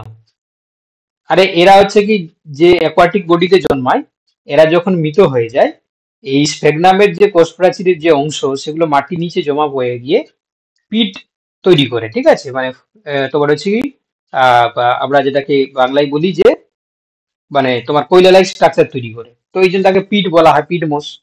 আর বগমোস বলা হয়, বগ কথার অর্থ হচ্ছে কি জলাময় জলাভূমি। ঠিক আছে, তো সেই জলাভূমিতে হচ্ছে কি যেহেতু এরা জন্মায়, তো এই জন্য এটাকে বগমোসও বলা হয়। যাই হোক, তাহলে আপাতত তিনটে ক্লাসের নাম মনে রাখবে। চলো এবার হচ্ছে কি দেখো ভালো করে শুনবে, এদের লাইফ সাইকেলটা কেমন হচ্ছে দেখো ব্রায়োফাইটে। কি বললাম? Life cycle.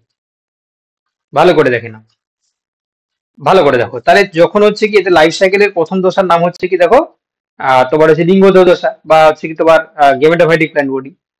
যেটা কিনা হচ্ছে হ্যাপ্লয়েড নেচার, কারণ আমরা একটু আগেই দেখিয়েছিলাম এখানে দেখো যে যেটা তোমার হচ্ছে লিঙ্গদ্র দশা তার ক্রোমোজোম নাম্বারটা তার হচ্ছে হ্যাপ্লয়েড হয়, আর যেটা স্পোরোফাইট সেটা হচ্ছে ডিপ্লয়েড হয়। এবার দেখো তাহলে গ্রাফ যখন হচ্ছে কি তোমার দেখতে পাচ্ছ যে লিঙ্গদ্র দশা হ্যাপ্লয়েড, এটা যখন হচ্ছে কি তোমার এনথ্রিডিয়া এবং আর্চিগোনিয়া তৈরি করছে কি না রিপ্রোডাক্টিভ অর্গান। তো এই যে এনথ্রিডিয়া থেকে তৈরি করছে এনথ্রোজয়েড, আর আর্চিগোনিয়া থেকে এক তৈরি করছে। তাহলে এই যে এনথ্রিডিয়া থেকে এনথ্রোজয়েড তৈরি হচ্ছে এটা মাইটোসিস, ঠিক আছে, এটা মিওসিস কোনোভাবে বলবে না, কারণ যেহেতু হচ্ছে কি তোমরা মনে রাখবে যেহেতু এরা ব্রায়োফাইট, এটা লোয়ার গ্রুপস অফ প্লান্টস, এদের যেহেতু লিঙ্গদ্র দশাটা হ্যাপ্লয়েড, তো এখানে মাইটোসিস হয়, মিওসিস হয় না। তো মাইটোসিস হওয়ার পরে যখন এনথ্রোজয়েড বা এক তৈরি করলো, এরা যখন হচ্ছে কি তোমার মিলিত হবে, যে জাইগোট তৈরি করলো 2n, এটা হওয়ার পরে দেখো যেহেতু 2n যখন তৈরি হয়ে গেল তখন তার নাম হয়ে যাবে স্পোরোফাইটিক প্ল্যান্ট বডি। এবার এই স্পোরোফাইটিক প্ল্যান্ট বডি ফুড সিটা ক্যাপসুল তৈরি করছে। তো এই ক্যাপসুলের মধ্যে স্পোরোজেনাস টিস্যু থাকে, আর এই স্পোরোফাইটিক প্ল্যান্ট বডি 2n, তাহলে ক্যাপসুলও 2n, তো এই স্পোরোজেনাস টিস্যুও 2n, এখানে মিওসিস হয়, দিয়ে হ্যাপ্লয়েড তৈরি করে, ঠিক আছে, হ্যাপ্লয়েড স্পোর তৈরি করে। এই স্পোরগুলো হচ্ছে কি তোমার প্রত্যেকটা স্পোরগুলো দেখতে একই রকম বলে সেগুলোকে বলা আছে হোমোস্পোর, এবং স্পোরগুলো জার্মিনেট করার পর সেগুলো থেকে প্রাইমারি প্রোটোনিমা তৈরি করে, তারপরে সেকেন্ডারি প্রোটোনিমা তৈরি করে, সেখান থেকে আবার গেমেটোফাইটিক স্টেজ তৈরি করে। দেখো তাহলে গেমেটোফাইটিক থেকে শুরু করেছিল, আবার গেমেটোফাইটিকে ফিরে চলে এলো, এইভাবে একটা ব্রায়োফাইট তাদের লাইফ সাইকেলটাকে কমপ্লিট করছে। বুঝতে পারলে? বুঝতে পারলে?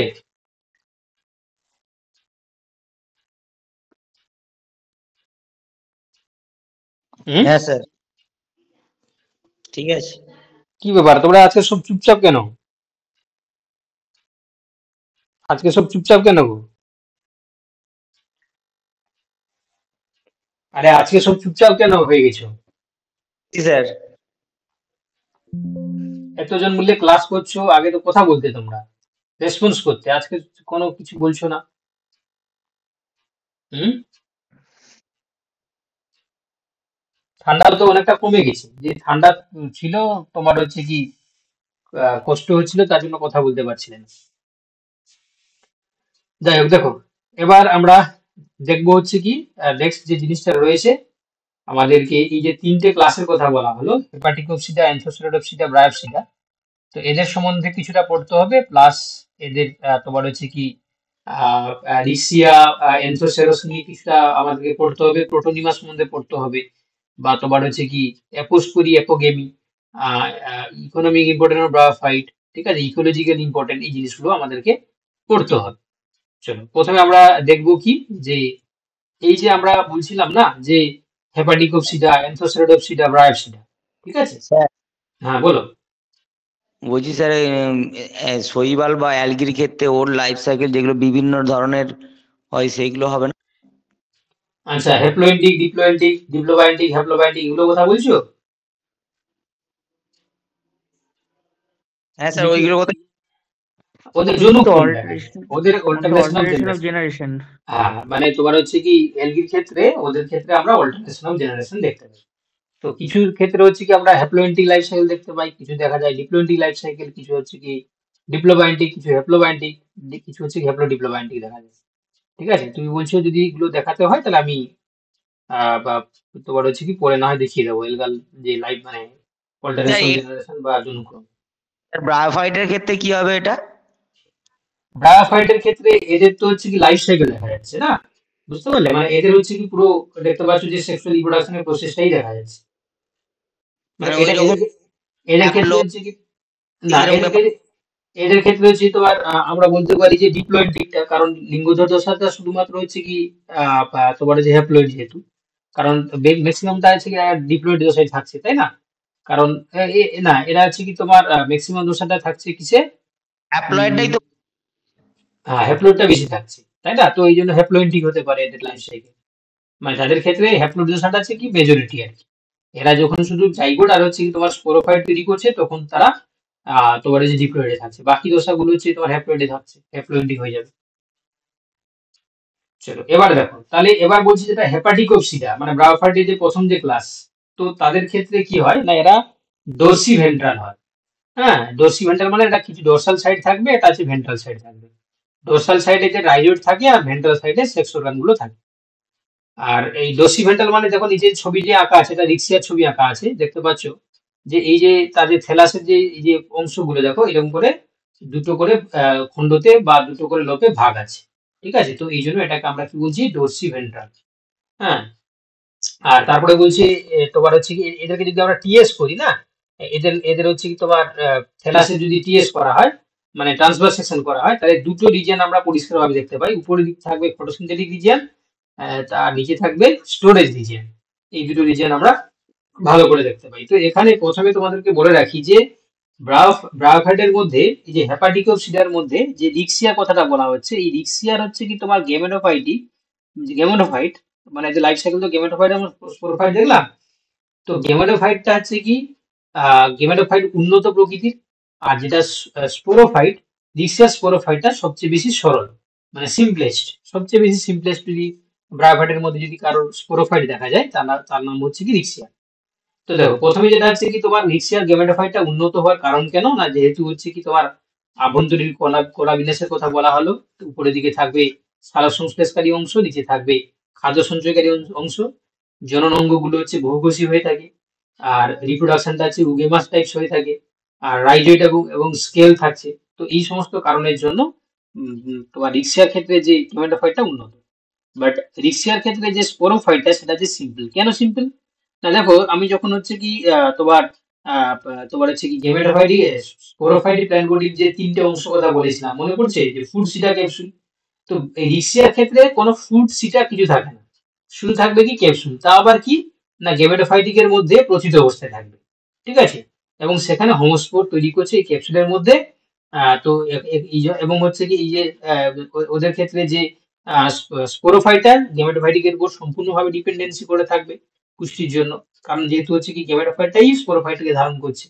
তো এই সমস্ত কারণের জন্য বা এদের ক্ষেত্রে যে রেণু স্থলে যে বিস্তারণ ঘটবে, মানে রেণুর যে ডিসপার্সাল ঘটবে, তার জন্য কোনো হচ্ছে কি তোমার মেকানিজমস নেই, ঠিক আছে। তো এই সমস্ত কারণগুলোর জন্য বিজ্ঞানীরা ডিসকভার মানে ক্লিয়ারলি তারা বলেছে যে যত ব্রায়োফাইট রয়েছে তার মধ্যে রিক্সিয়ার যে তোমার হচ্ছে কি স্পোরোফাইট যে প্ল্যান্ট বডি, সেটা সবচেয়ে বেশি সিম্পলেস্ট বা সবচেয়ে বেশি সরল বা সবচেয়ে বেশি আদিম।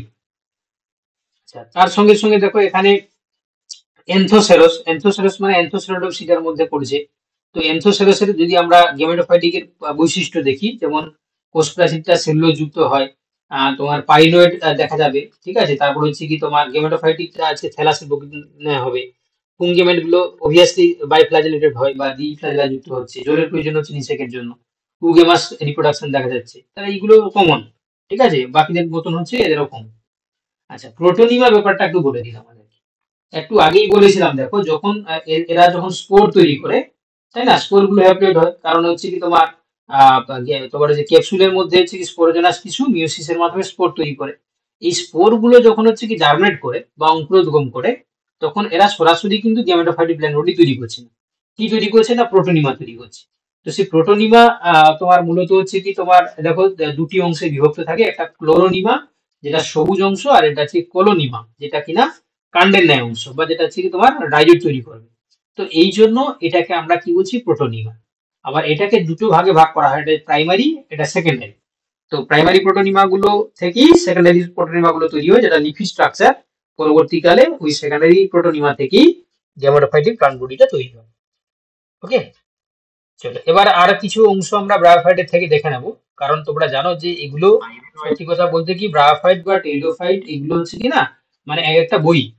তো ওতে হচ্ছে কি এটা তোমাকে হচ্ছে কি সম্পূর্ণ নলেজ তো আর আমরা প্রত্যেকটা জেনাস ধরে বলতে পারবো না। যেগুলো থেকে কোশ্চান আসে, যেমন এই প্রোটোনিমা থেকে কোশ্চান আসে, কেলিপ্টা থেকে কোশ্চান আসে, বা তোমার হচ্ছে কি এই যে নার্স সেল বা এই যে গেমা কাপ, ঠিক আছে, বা তোমার হচ্ছে কি আর্চিগোনিও4 এনসিডিও4, ঠিক আছে। যে যে জিনিসগুলো থেকে মানে বেসিক্যালি তোমাদেরকে কোশ্চান জিজ্ঞাসা করে বা যেগুলো থেকে কোশ্চান আসার সম্ভাবনা রয়েছে, সেই জায়গাগুলোকে এখানে তুলে ধরা হয়েছে। তো কেলিপ্টা হচ্ছে কি কি জিনিস না, এই যে তোমার দেখতে পাচ্ছ যে আর্চিগোনিয়াটা আমরা জানলাম কি যে একটা ফিমেল রিপ্রোডাক্টিভ অর্গান। তো সেই ফিমেল রিপ্রোডাক্টিভ অর্গান আর্চিগোনিয়া, তো তার যে তোমার হচ্ছে কি ডিম্বক ধারণকারী যে কোষ, ঠিক আছে। তো সেই ডিম্বক ধারণকারী কোষের তোমার হচ্ছে কি তাকে হচ্ছে কি ঘিরে কিছু রক্ষণাত্মক বা কিছু প্রোটেকটিভ লেয়ার আমরা দেখতে পাই। তো এটাকে আমরা কি বলছি না, কেলিপ্টা বলি। তো এই ক্যালিপ্টা গুলো হচ্ছে কি দেখো দেখো প্রথম অবস্থায় যখন হচ্ছে কি রেণুধর উদ্ভিদ তৈরি হবে তখন হচ্ছে কি এরা পোকামাকড় বা জীবাণুর আক্রমণ থেকে রক্ষা করে। তো এই ক্যালিপ্টাটা আমরা ফিউনারিয়ার যে ক্যাপসুলের মধ্যে আমরা সুন্দরভাবে দেখতে পাই ক্যালিপ্টা। আচ্ছা, তারপরে যে নার্ভ সেল কি জিনিস, না এই দেখো লিক্সিয়ার ক্ষেত্রে রেণুধর দেহ থেকে বলছে যে মাতৃ কোষের সাথে তুলনামূলকভাবে বৃহৎ বন্ধ্যা কোষ দেখা যায়, যেগুলো হচ্ছে মাতৃকোষ থেকে রেণু উৎপাদনের সময় রেণু পরিণত হওয়ার জন্য যে সমস্ত হচ্ছে পুষ্টি লাগবে সেই ধাত্রীকোষ বা নার্ভ সেল গুলো ওই রেণুগুলোকে দেবে এবং রেণুগুলো হচ্ছে কি ওখান থেকে পুষ্টি নিয়ে পরিণত লাভ করবে। আর গেমা কাপটা তোমরা যারা বোটানি তাদের ক্ষেত্রে নতুন কিছু বলার নেই, কারণ তোমরা এটা প্র্যাকটিক্যালও করেছো। মার্কেনসিয়া, মার্কেনসিয়াটা হচ্ছে তোমার হেপাটিকোসিডা অন্তর্ভুক্ত একটা ছত্রাক, একটা ব্রায়োফাইট। তো এই মার্কেনসিয়ার ক্ষেত্রে যে এই যে থেলাসের উপরে কিছু কাপ লাইক স্ট্রাকচার আমরা দেখতে পাই বা কিছু আমরা বার্ড বা কুঁড়ি দেখতে পাই। তো সেই কুঁড়ি বা বার্ড যেটাকে আমরা গেমা মানে কাপের মতো দেখতে হয় তাকে বলা আছে গেমি বা গেমা। এগুলো হচ্ছে কি যখন তোমার অনুকূল পরিবেশ পাবে এই গেমাগুলো বিচ্ছিন্ন হয়ে গিয়ে সেখান থেকে আবার নতুন উদ্ভিদ সৃষ্টি করার ক্ষমতা রাখে, বুঝতে পারলো? তো তাকে আমরা কি বলা হয় গেমা কাপ বা গেমি কাপ আমরা বলে থাকি। আর্চিগোনিওফোর আর এনথ্রিডিওফোর এগুলো নামের মধ্যেই রয়েছে। এই যে আর্চিগোনিয়া আর এনথ্রিডিয়া বলা হচ্ছে না, থেলাস এবং আর্চিগোনিয়া বা থেলাস বা এনথ্রিডিয়া এদের যে মাঝখানে যে স্টক বা যে দণ্ড সেটাকে আমরা কি বলছি, আর্চিগোনিওফোর বা এনথ্রিডিওফোর। অর্থাৎ যদি আর্চিগোনিয়ার ক্ষেত্রে হয় তখন আর্চিগোনিওফোর, যদি এনথ্রিডিয়া হয় তখন তাকে বলা হচ্ছে কি এনথ্রিডিওফোর, বুঝতে পারলে? তাহলে এটা মেনলি রিপ্রোডাক্টিভ অর্গান এবং থেলাসের মাঝখানে যে তোমার হচ্ছে দণ্ডাকার অংশ সেটাকে আমরা ডিনোট করি।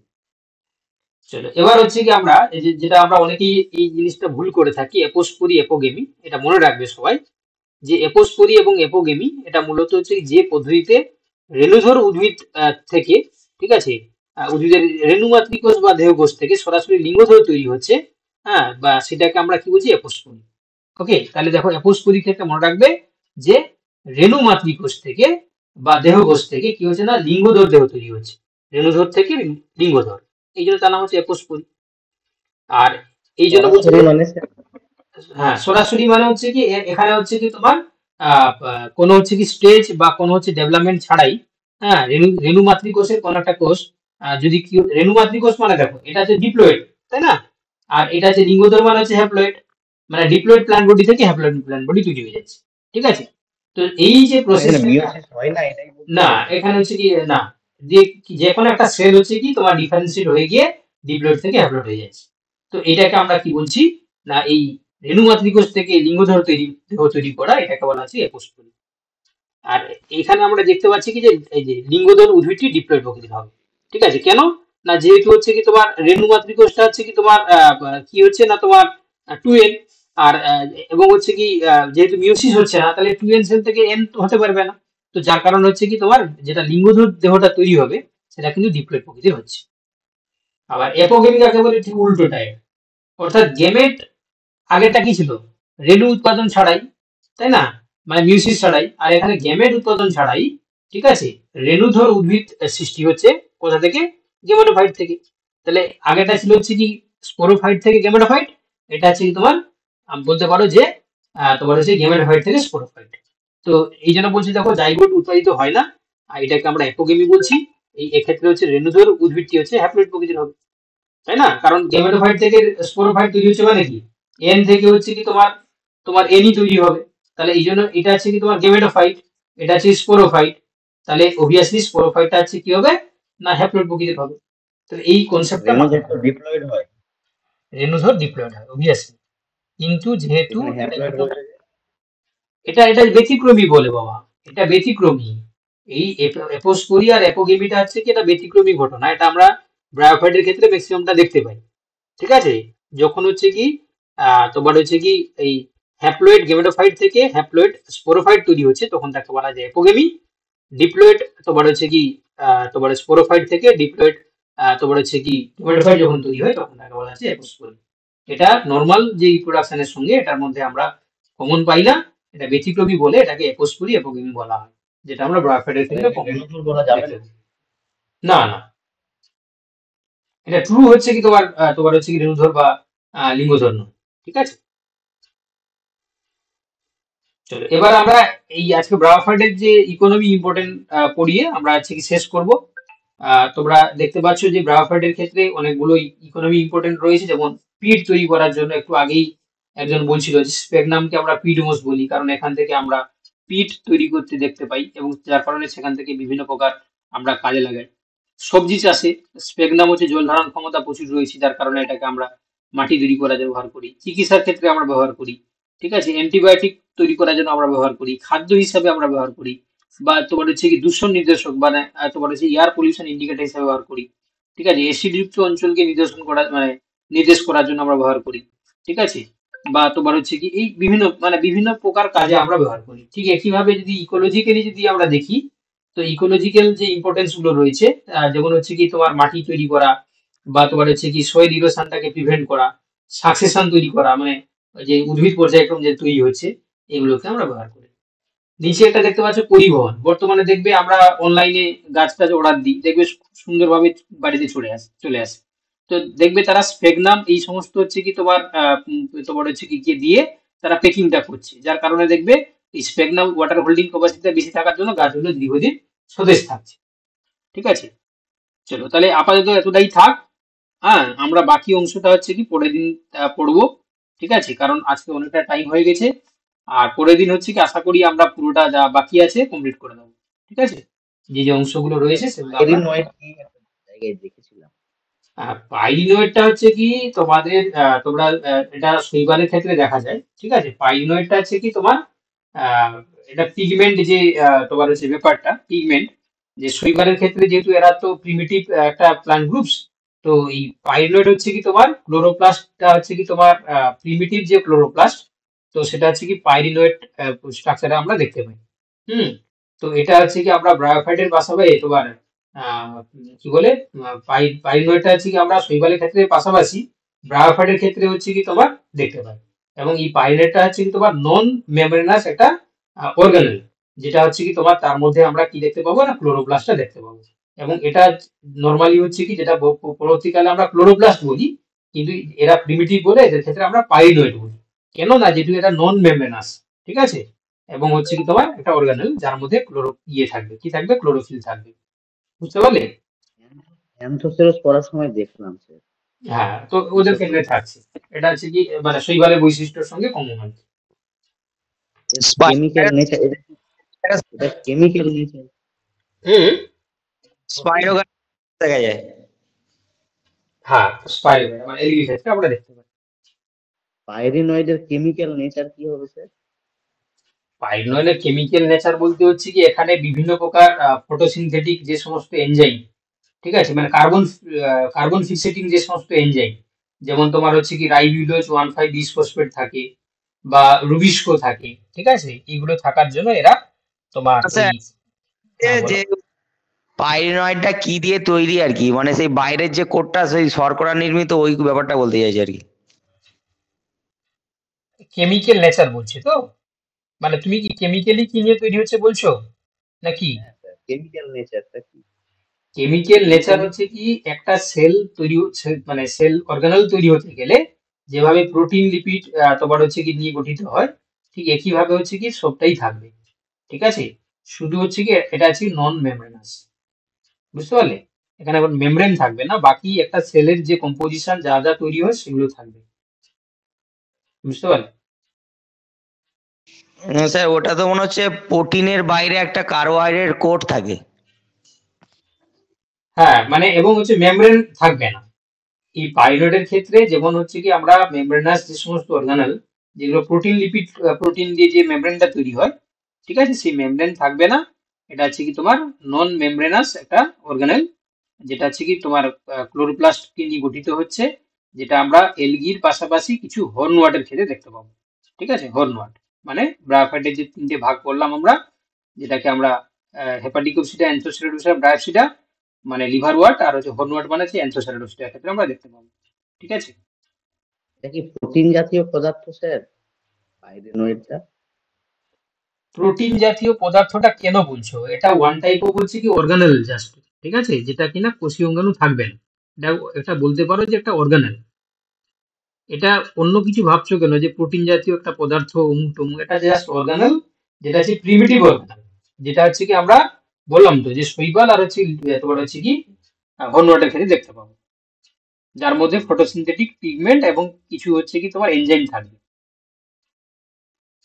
এটা থেকে পরবর্তীতে ক্লোরোপ্লাস্ট তৈরি হয় বললেন, ইভলিউশনের মাধ্যমে। ইভলিউশনের মাধ্যমে। হুম, ঠিক আছে।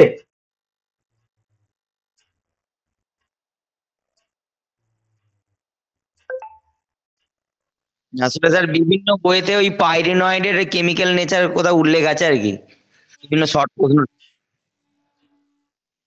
ওকে, ঠিক আছে, তাহলে এতটাই থাক আজকে। হ্যাঁ, বাকি যে অংশগুলো বাকি থাকলো আমরা পরের দিন হচ্ছে কি কভার আপ করে দেবো, ঠিক আছে। তো